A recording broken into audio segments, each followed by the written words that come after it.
Bismillahirrahmanirrahim. Assalamualaikum warahmatullahi wabarakatuh. Alhamdulillahi rabbil alamin. Wassalatu wassalam ala ashrafil anbiya'i wal mursalin, nabiyyina Muhammadin wa ala alihi wa sahbihi wa man tabi'ahum bi ihsanin ila yaumiddin, amma ba'd. Ikhwatal iman hafizakumullah. Allah subhanahu wa ta'ala menciptakan semua makhluknya, dan Allah memilih sesuai yang dikehendakinya. Allah subhanahu wa ta'ala menjadikan sebagian makhluknya lebih mulia, lebih istimewa dibandingkan dengan yang lainnya. Allah subhanahu wa ta'ala berfirman, wa rabbuka yakhluqu ma yasha wa yakhtaru ma kana lahumul khiyarah.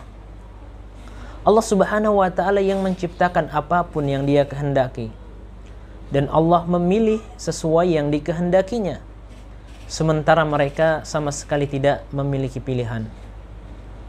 Ikhwatal iman hafizakumullah, ada manusia yang dimuliakan oleh Allah subhanahu wa ta'ala melebihi yang lainnya, seperti para nabi dan para rasul.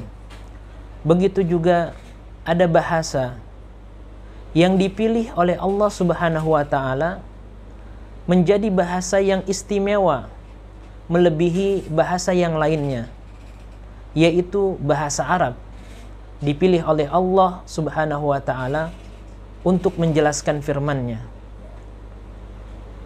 Dan di antara ikhwatal iman hafizakumullah, agar kita termotivasi untuk mempelajari bahasa Arab, di antara urgensi mempelajari bahasa Arab, di antaranya adalah yang pertama, kita harus paham bahwa belajar bahasa Arab bagian dari belajar agama ini. Karena Al-Quran dan As-Sunnah, begitu juga keterangan para ulama, semuanya berbahasa Arab. Dan tidak ada cara lain dan tidak ada jalan lain untuk memahaminya dengan baik dan benar kecuali dengan bahasa Arab. Karena itu Umar bin Khattab radhiyallahu an menyebutkan bahwa belajar bahasa Arab sebagian dari mempelajari Islam. Beliau mengatakan, ta'allamul arabiyyata fa innaha min dinikum. Pelajarilah bahasa Arab karena dia bagian dari agama kalian. Di kesempatan yang lain, Umar mengatakan, fatafaqahu fis sunnah wa tafaqahu fil arabiyyah.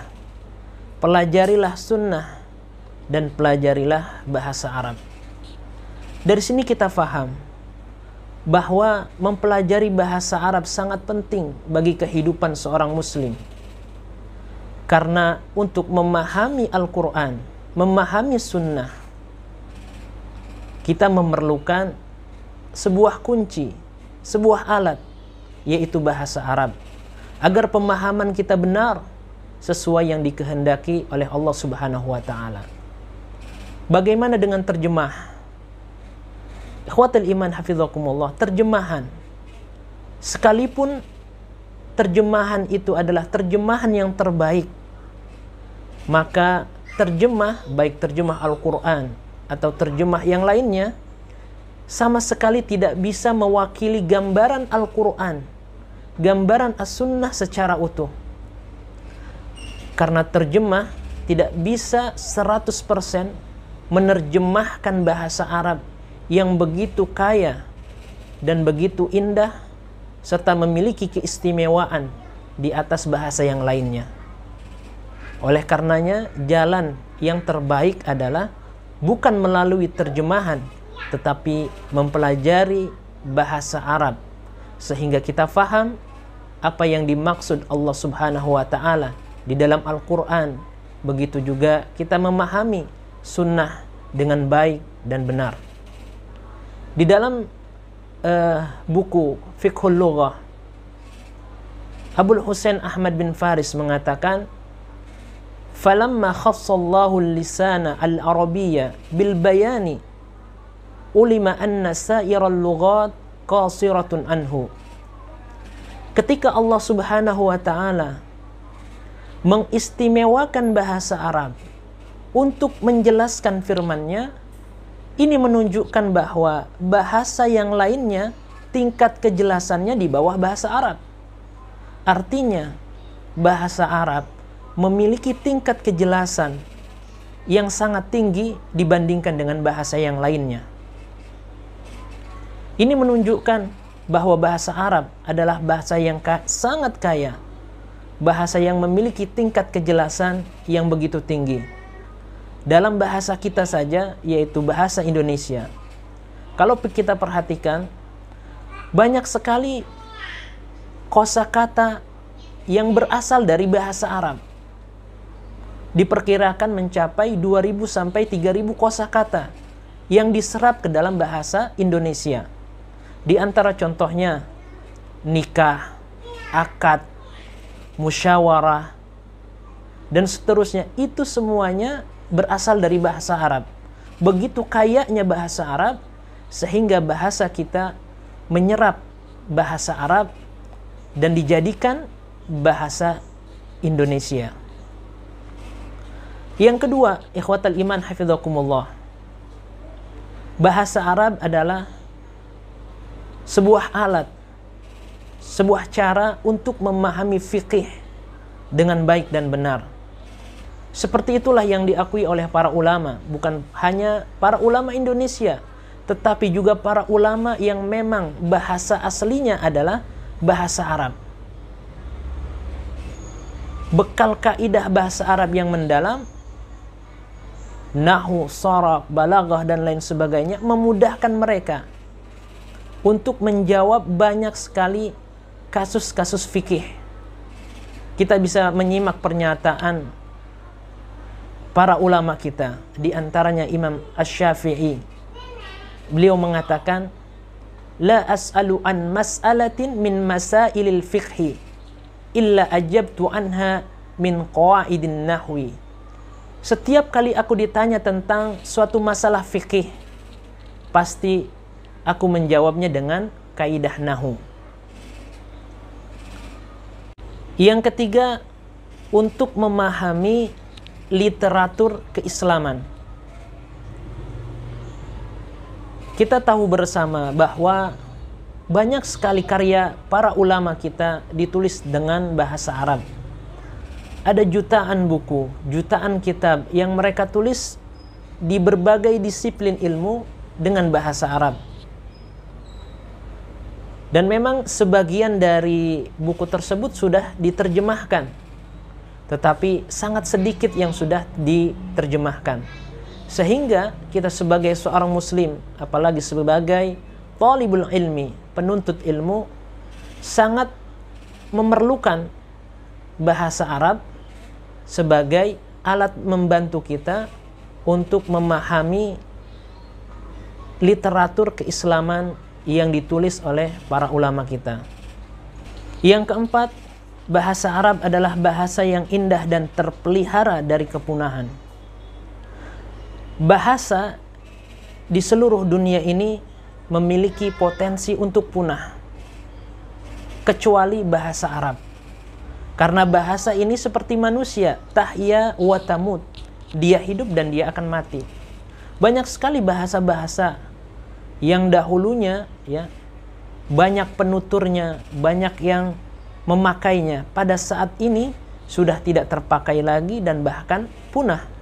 Tetapi bahasa Arab, karena dijaga oleh Allah Subhanahu wa ta'ala sampai hari kiamat, bahasa Arab ini tidak akan pernah punah. Sebagaimana Allah Subhanahu wa ta'ala menjaga Al-Quran, maka bahasa Arab pun akan terjaga. Dan Al-Quran dan bahasa Arab tidak bisa dipisahkan. Allah Subhanahu wa ta'ala berfirman, inna nahnu nazzalna dzikra wa inna lahu lahafizun. Sesungguhnya kamilah yang menurunkan adz-dzikr, Al-Quran, dan kami pula yang menjaganya. Kita yang mempelajari bahasa Arab saat ini mampu memahami perkataan orang-orang Arab 15 abad yang lalu. Dan sampai saat ini kita mampu memahami hadis-hadis Nabi Sallallahu Alaihi Wasallam yang kurang lebih beliau Rasulullah Sallallahu Alaihi Wasallam ucapkan 14 abad yang lalu. Bahkan kita mampu memahami syair-syair Arab sebelum Islam. Ini adalah sebuah keistimewaan yang hanya dimiliki oleh bahasa Arab dan tidak pernah dimiliki oleh bahasa yang lainnya. Bahkan karena keluasan dan kekayaan bahasa Arab ini, bahasa Arab mampu mengikuti perkembangan zaman yang terus-menerus berubah. Yang terus-menerus berubah dengan cepat. Bahasa Arab mampu mengikutinya, baik dari segi teknologi, ekonomi, politik, dan lain sebagainya.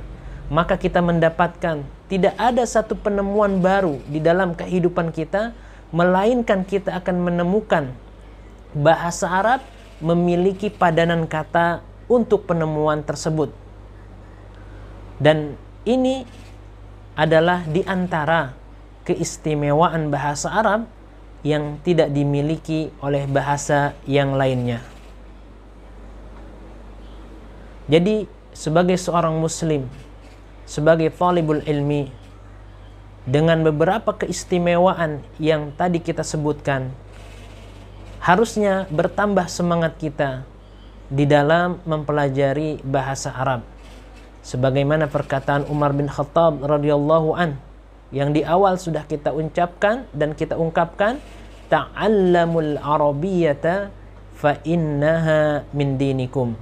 Pelajarilah bahasa Arab karena sesungguhnya dia adalah bagian dari agama kita. Oleh karenanya ikhwatal iman hafizakumullah, jika Al-Quran adalah kitab terbaik yang diturunkan kepada manusia yang terbaik melalui malaikat terbaik di bulan terbaik di kota terbaik, pertanyaannya adalah apakah mungkin Allah Subhanahu wa taala menggunakan bahasa yang biasa-biasa saja? Tentu Allah Subhanahu wa taala menggunakan bahasa yang terbaik, bahasa yang memiliki keistimewaan dibandingkan dengan bahasa yang lainnya, yaitu bahasa Arab. Yang kelima, bahasa Arab adalah bahasa internasional. Jumlah penutur bahasa Arab begitu banyak. Dan pada tanggal 18 Desember 1973, bahasa Arab ditetapkan sebagai salah satu bahasa resmi Perserikatan Bangsa-Bangsa. Dan yang lebih menariknya lagi, pada tahun 2010 diperingati sebagai Hari Bahasa Arab Sedunia. Ini artinya setiap tanggal 18 Desember setiap tahunnya kita memperingati bahasa Arab sedunia. Ini adalah Hari Bahasa Arab Sedunia, yaitu pada tanggal 18 Desember. Tentunya kita sebagai seorang muslim merasa bangga karena bahasa agama kita, bahasa Al-Quran, sudah diakui oleh dunia dan dijadikan bahasa yang mampu bersanding dengan bahasa lainnya, yaitu bahasa Inggris, Tionghoa, Prancis, dan Rusia, juga Spanyol yang digunakan sebagai bahasa resmi Perserikatan Bangsa-Bangsa. Yang keenam adalah li'annani muslimun, karena kita adalah seorang muslim. Seorang muslim tidak pernah bisa lepas dari bahasa Arab. Ketika ada orang yang ingin memisahkan antara dirinya dengan bahasa Arab, maka itu adalah sebuah pemisahan yang sangat mustahil. Mengapa? Karena keseharian seorang muslim itu tidak pernah bisa lepas dari bahasa Arab. Ketika kita melakukan ritual-ritual ibadah, kita membutuhkan bahasa Arab. Kita sholat, kita syahadat, kita doa, kita zikir harian, zikir pagi dan petang, semuanya menggunakan bahasa Arab. Maka ikhwatal iman hafizakumullah, sudah jelas sekali bahwa bahasa Arab memang sepatutnya bahasa yang harus kita pelajari, karena bahasa ini bagian dari agama ini. Ini diantara keistimewaan bahasa Arab yang sesungguhnya masih banyak lagi keistimewaan yang lainnya. Mudah-mudahan bisa kita lanjutkan pada sesi yang lainnya. Dan terakhir, semoga Allah Subhanahu wa ta'ala memberikan taufiknya dan memudahkan kita untuk mempelajari bahasa Arab. Sekian, wassalamualaikum warahmatullahi wabarakatuh.